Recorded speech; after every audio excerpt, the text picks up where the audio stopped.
Counting of figures, फिर आपका आता है पेपर फोल्डिंग एंड कटिंग, दर्पण प्रतिबिंब, मिरर इमेज, वाटर इमेज, और लास्ट पे जाता है बच्चे एडवांस रीजनिंग जिसमें आता है puzzle.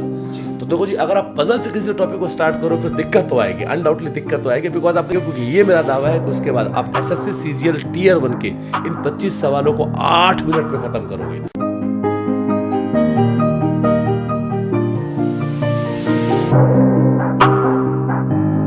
Hello student, welcome to your channel Studency. आज मेरे साथ हैं एक्सपर्ट्स टॉक्स में रंजीत सर, जिनका एक्सपीरियंस 24 साल का है रीजनिंग को लेके।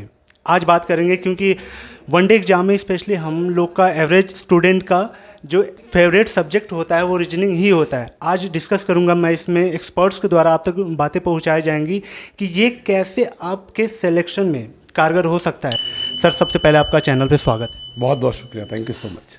सर, बात करते हैं कुछ चुनिंदे टॉपिक की। रीजनिंग में बहुत सारे चैप्टर्स हैं, टॉपिक्स हैं, तो उनमें कुछ ऐसे आप चैप्टर बताना चाहें जिसका कन्वर्जन रेशियो काफ़ी सही होता है कि कम टाइम में हम ज़्यादा इफेक्टिवली उस चैप्टर को कवर कर सकते हैं और वो चैप्टर बहुत सारे एग्जाम में आ रहे हों।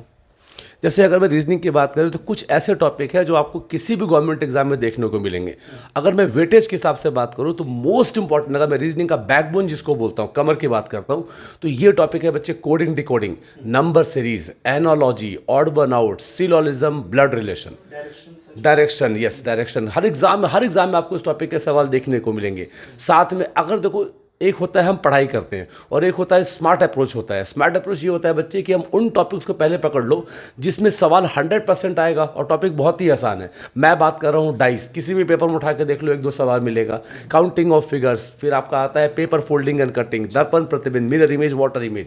तो आपको सिलेक्टिव पढ़ाई करके आप बहुत आसानी से रीजनिंग में अच्छा स्कोर कर सकते हो। कुछ ऐसे टॉपिक सर जो, जैसे मान लीजिए 2 टाइप के स्टूडेंट हैं, एक तो 1 साल पूरा कंटिन्यू तैयारी करते आ रहा है बच्चा, 1-2 साल, और जो न्यूबी है तो उसको पता नहीं चलता और उलझ जाता है, जैसे पजल जैसे चैप्टर को उठा लेता है।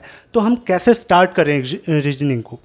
देखो, रीजनिंग में आप पहले उन टॉपिक से स्टार्ट करो जो इंटरेस्टिंग टॉपिक है। जैसे अगर मैं बात करूँ डायरेक्शन, इंटरेस्टिंग टॉपिक है। रैंकिंग इंटरेस्टिंग टॉपिक है। उसके मतलब आपको पहले जैसे ब्लड रिलेशन क्या है, जब हम रिश्तों के बारे में बात करते हैं, बचपन से आज तक हम रिश्तों से घिरे हुए हैं, तो वो टॉपिक से अगर आप स्टार्ट करोगे तो आपको चीज़ें थोड़ी ज़्यादा समझ में आएगी, इंटरेस्टिंग लगेगा आपको चीज़ें को समझने में। उसके बाद जैसे जैसे आप रीजनिंग का लेवल बढ़ाते हो, डाइस नॉन वर्बल रीजनिंग का आसान टॉपिक है। उसके बाद सेकेंड फेज में आता है ऐसे टॉपिक जो थोड़े टिपिकल आते हैं, जिसमें हम रखते हैं कोडिंग, डिकोडिंग को, नंबर सीरीज को, ठीक है, ये सिलोजिज्म को, इसको हम सेकंड पे, और लास्ट पे जाता है बच्चे एडवांस रीजनिंग जिसमें आता है पजल। तो देखो जी, अगर आप पजल से किसी टॉपिक को स्टार्ट करो फिर दिक्कत तो आएगी, अनडाउटली दिक्कत तो आएगी, बिकॉज आपको इंटरेस्ट बना नहीं है, आपको इंटरेस्ट है नहीं उस टॉपिक के ऊपर, रीजनिंग के ऊपर, और सीधे आप सबसे टफेस्ट टॉपिक से लेके आओगे फिर दिक्कत तो आएगी। और वैसे भी पजल में वैरायटी ऑफ क्वेश्चन बहुत ज़्यादा है। तो पजल का भी क्या होता है बच्चे, बेसिक से स्टार्ट करना पड़ता है। अगर आप पूरा रीजनिंग करने के बाद जब लास्ट में पजल पे आते हो तो बेसिक से स्टार्ट करके एडवांस मॉडल पे जाते हो। और इसको हम लास्ट में क्यों बोलते हैं, क्योंकि लास्ट इसलिए रखते हैं बिकॉज तब तक आपके दिमाग में ये बैठ गया होता है कि रीजनिंग सबसे आसान है। टीचर के साथ आप जब इंटरेक्ट करते हो आपको ये प्रूव हो जाता है कि रीजनिंग तो कुछ है ही नहीं, बड़े आराम से मैं कर सकता हूँ या कर सकती हूँ।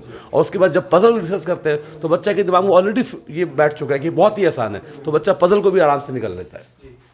बात करते हैं एग्ज़ाम हॉल की सर। जैसे सीजीएल जैसा जो एग्ज़ाम है उसमें मैथ, जीएस, इंग्लिश और रीजनिंग, तो क्या हम पहले जीएस के बाद रीजनिंग करें, रीजनिंग पहले करें, मैथ करें, इंग्लिश करें?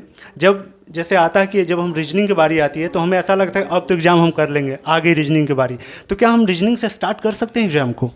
देखो जी, ये बोलना कि हमेशा रीजनिंग से स्टार्ट करें ये सही नहीं है, क्योंकि ये डिपेंड करता है उस बच्चे पे। देखो जी, 4 सेक्शन से सवाल आते हैं, इंग्लिश, मैथ्स, रीजनिंग और जीएस। आप उस पोर्शन से स्टार्ट करो जो आपको लगता है कि आपका सबसे स्ट्रांग पिलर है। और ये मोस्टली बच्चे रीजनिंग से स्टार्ट क्यों करते हैं, बिकॉज बच्चों को लगता है कि रीजनिंग उनका सबसे स्ट्रांग पिलर है, इसलिए मोस्टली बच्चे पेपर में रीजनिंग से स्टार्ट करते हैं। बट ये कहना कि हर एग्जाम में रीजनिंग स्टार्ट करें, ये नहीं है बच्चे। आप सबसे स्ट्रांग आपका जो पार्ट है उससे स्टार्ट करो, क्योंकि जब स्ट्रांग पार्ट से स्टार्ट करोगे तो क्वेश्चन जल्दी बनेगा और कॉन्फिडेंस लेवल एग्जाम में बढ़ेगा। हमेशा ध्यान रखना बच्चे, आपका एग्जाम कैसा जाएगा, आप जो पेपर देने जा रहे हो वो एग्जाम कैसा जाएगा, ये डिसाइड करेगा आपके एग्जाम का पहला 10 मिनट। पहले याद करो 12वीं कक्षा, 12वीं का बोर्ड, अगर आपके पहले 5 सवाल 4-5 सवाल जल्दी बन गए बोर्ड में तो बच्चे का कॉन्फिडेंस लेवल बढ़ जाता है और उसके बाद बोलते हैं अब तो मैं मार दूंगा।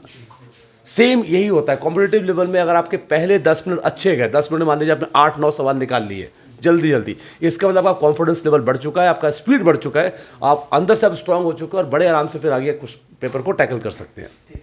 सर जैसे इसमें इंग्लिश और मैथ की बात करें, इन दोनों सब्जेक्ट के कंपेयर में अगर हम रीजनिंग को टाइम देने की बात करें आपसे, तो आप इसको किस लेवल पर रखना चाहेंगे कि इतने समय में आपको, जैसे मान लीजिए कि लास्ट के 2 मंथ रह गए हैं, आपने थोड़ा बहुत रीजनिंग पढ़ा है, आपको लग रहा था कि मैं लास्ट में रीजनिंग कर लूँगा, और आप न्यूबी एस्पिरेंट हो, आपकी मैथ ठीक है और इंग्लिश ठीक है, 2 महीने रह गए, कुछ ऐसे टॉपिक सर आप बताना चाहें कि जैसे हम सेक्शनल तो कम से कम पार कर पाएँ, अगर मुझे रीजनिंग एकदम नहीं आती है तो उस केस में आप इस टॉपिक कर सकते हो। नॉन वर्बल रीजनिंग बड़े आराम से किया जा सकता है, जिसमें डाइस, काउंटिंग और फिगर्स ये टॉपिक आते हैं। साथ में अगर हम बात करें कुछ आसान टॉपिक है तो डायरेक्शन भी आप बड़े आराम से उसको कर सकते हो। साथ में अगर हम बात करें कैलेंडर, ये कैलेंडर का सवाल आज के एग्जाम में आ रहा है, बहुत लिमिटेड नंबर ऑफ क्वेश्चंस आते हैं, इसको कर सकते हो। रैंकिंग इंटरेस्टिंग टॉपिक है, बहुत लिमिटेड क्वेश्चंस आते हैं तो इनको कर सकते हो।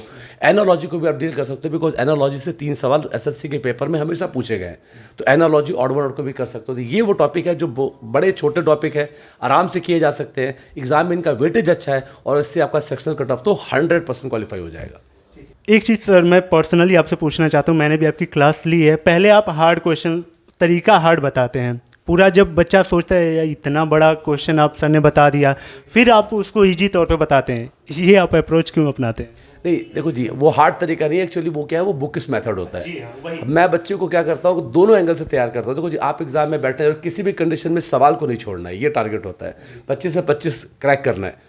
तो पहले हम बच्चों को बेसिक से कंसेप्ट से समझाते हैं कि बच्चे देखो अगर ये सवाल आएगा तो ये कंसेप्ट है इसका, ये एक्चुअल मेथड से कराते हैं। फिर जब बच्चों को लगता है गुरुजी इसमें तो बहुत ज़्यादा समय लगेगा, फिर हम बच्चों को ये प्रूफ करते हैं कि हाँ बच्चे आप बिल्कुल सही बोल रहे, बहुत ज़्यादा समय लगेगा।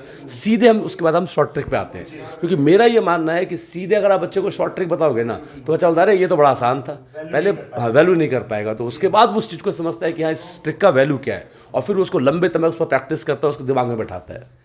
Being a expert sir reasoning का, आप क्या मैसेज देना चाहेंगे? आपको ओवरऑल इतना एक्सपीरियंस है, उसके आधार पे क्या अपने अंदर की बात कुछ बताना चाहें? तो जी मैं रीजनिंग के बारे में या किसी भी कॉम्पिटिटिव एग्जाम में जो सवाल पूछे जाते हैं, मैं बस इतना ही बोल सकता हूँ बच्चे कि देखो किसी भी एग्जाम में रीजनिंग के क्वेश्चन को सॉल्व करना जरूरी नहीं है, जरूरी है बट इतना जरूरी नहीं है। रीजनिंग में सबसे ज़्यादा जरूरी होता है बच्चे कि आपको कम समय में उन सारे क्वेश्चंस को अटेम्प्ट करना है। अगर आप ऐसे सीरियल की बात करें, अगर हम टियर 1 की बात करें तो टियर 1 में 25 सवाल पूछे जाते हैं। अब इन 25 सवालों को बनाने के लिए अगर आप एग्जाम में 25 मिनट ले रहे हो तो मान के चलो कहीं ना कहीं मेजर दिक्कत है। मतलब आइडियली तरीका क्या होता है कि अगर आपने अच्छी पढ़ाई की, अच्छी पढ़ाई का मतलब होता है बच्चे आपको 4 से 5 महीने अच्छे ढंग से रीजनिंग को देना पड़ेगा। अच्छे ढंग से का मतलब होता है कि अगर आप मेरी क्लास में आ रहे हो तो 1.5 घंटे क्लास में देना पड़ेगा और वही 1.5 घंटे जाके घर पे देना पड़ेगा। बस इतना मुझे आपसे रिक्वायरमेंट है। 5 महीने सच्चे दिल से आप मेरे साथ जुड़ जाओ, 5 महीने बाद बात करेंगे, क्योंकि ये मेरा दावा है कि उसके बाद आप एसएससी सीजीएल टियर 1 के इन 25 सवालों को 8 मिनट में ख़त्म करोगे। और ये करना बहुत ज़रूरी है, क्योंकि बच्चा मेन टाइम कंज्यूमिंग सेक्शन कौन सा होता है, वो होता है मैथ्स। तो आपको अगर मैथ्स में ज़्यादा स्कोर करना है तो रीजनिंग में टाइम को सेव तो करना पड़ेगा। Thank you so much sir, पहले आप टाइम देने के लिए। Thank you so much, thank you. Hope guys आपको वीडियो पसंद आई हो। ये क्वेश्चन जो होते हैं वो मेरे क्वेश्चंस नहीं होते, भी आपके क्वेश्चन होते हैं, जो कि ऐसे एक्सपर्ट्स के द्वारा मैं आप तक ये ऐसे कंटेंट पहुंचाता हूं। वीडियो कैसी लगी कमेंट सेक्शन में ज़रूर कमेंट करें, और साथ ही सर से जुड़ने के लिए जो मैं नंबर ब्लिंक कर रहा हूँ वीडियो में, आप सर से डायरेक्ट कॉल कर सकते हैं, उनके रिसेप्शनिस्ट से बात कर सकते हैं, सारी डिटेल वो बता देंगे आपको। जहाँ रहें सुरक्षित रहें, तब तक के लिए बाय बाय। हाय, मैं कुंदन। मैं अभी फ़िलहाल एसएम के पोस्ट पे सेलेक्ट हुआ हूँ, स्टेशन मास्टर पोस्ट पे अभी। और इससे पहले मैं सर्वे ऑफ इंडिया में मैं काम कर चुका हूँ। मैं इनिशियली 2018 में मैं फर्स्ट टाइम दिल्ली गया था, तो उस टाइम मुझे पता नहीं चल रहा था कि कहाँ कैसे कोई भी क्लास ज्वाइन करें। तो मैंने कहीं लाइक केडी कैंपस वगैरह में ज्वाइन किया था, मैं क्लास लिया। फिर मुझे रीजनिंग में काफ़ी दिक्कतें आने लगी, तो मैंने रीजनिंग जो है रंजित सर को फॉलो किया। स्टार्टिंग में मैंने बहुत सारे क्लासेस के डेमो लिए, बट कोई ज़्यादा फ़ायदा नहीं दिखा मुझे। फिर मैं रंजित सर के पास गया और फिर वहाँ मैंने कंटिन्यू स्टार्ट किया।